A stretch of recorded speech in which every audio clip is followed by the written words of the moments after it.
सभी लोगों के लिए एक बुक का रिव्यू है जिसका नाम है भागे भला ना होएगा, जो कि संत कबीर के दोहों पर भाष्य है। और जब भी आप इस किताब को पढ़ेंगे तो आप इसमें क्या पाएंगे, देखिए प्रशांत ने इस पुस्तक में कबीर साहब की साखियों में छुपे आत्मिक अर्थों को उद्घटित किया है। तो आप समझ गए होंगे कि जब भी आप इस किताब को पढ़ेंगे तो आप इसमें क्या पाएंगे।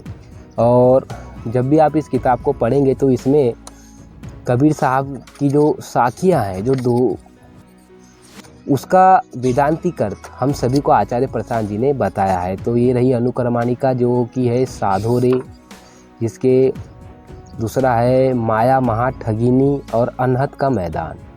टोटल इसमें 43 चैप्टर है, जो कि ज़्यादा बड़े बड़े चैप्टर नहीं है, छोटे छोटे चैप्टर है। और बहुत ज़ोरदार अपनी साखियों का जो आचार्य प्रशांत जी ने अर्थ बताया है हम सभी को, वो बहुत गहरी सीख रखते हैं और हम सभी लोगों के लिए बहुत ज़रूरी है। तो ये रहा बड़ा हुआ तो क्या हुआ जैसे पेड़ खजूर। आपने ये जो दोहा है बहुत बार सुना होगा, और ये जो साखी है ये आपने कभी न कभी एक बार तो कहीं ना कहीं पढ़ी ज़रूर होगी।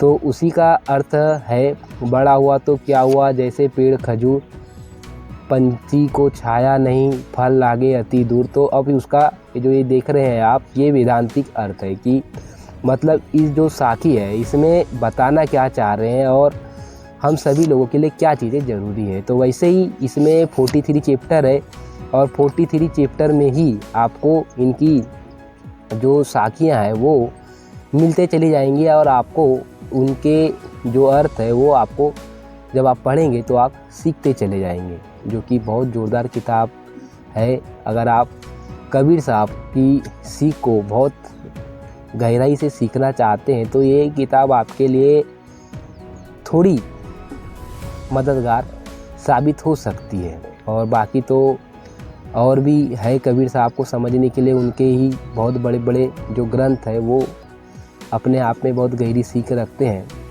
लेकिन ये ऐसा है कि आपका कबीर साहब के प्रति आप अगर जानते नहीं, उन गहराई से जानते नहीं, तो आपका थोड़ा सा जो आकर्षण है वो प्रयास करती है कबीर साहब को जानने के ऊपर, आपको थोड़ा सा विवश करती है।